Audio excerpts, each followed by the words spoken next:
अस्सलामुअलैकुम। City 5 TV के साथ मैं हूं जवेरिया नियाज। सबसे पहले headlines.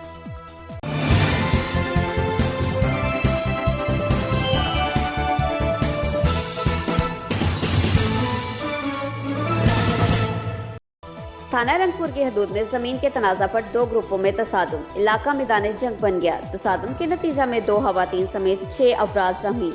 Rural health centre Rangpur अस्पताल मुंतकिल। महकमा माल का अमला काबजीन से सरकारी जमीन वागजार करवाने गया था। महकमा माल के अमला को देखते ही काबजीन ने डंडे और लाठियों का आजादाना इस्तेमाल किया। रंगपुर पुलिस ने रिपोर्ट दर्ज करके कार्रवाई का आगाज कर दिया है। मजीद तफसीलात से आगाह करेंगे हमारे नुमाइंदे बाकर हुसैन।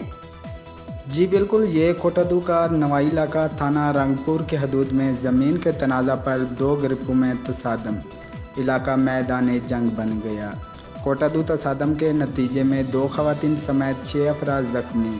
हेल्थ सेंटर रंगपुर मुंतकिल कर दिया गया, जबकि महकमा माल का अमला काबजीन से सरकारी ज़मीन वागजार कराने गया था।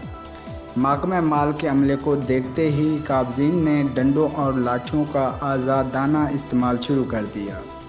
रंगपुर पुलिस ने रिपोर्ट दर्ज करके कार्रवाई का आगाज़ शुरू कर दिया। जी, खबरों से बाहर रहने के लिए हमारा पेज जरूर लाइक करें। जवेरिया न्याज़ को दीजिए इजाज़त। अल्लाह निगहबान।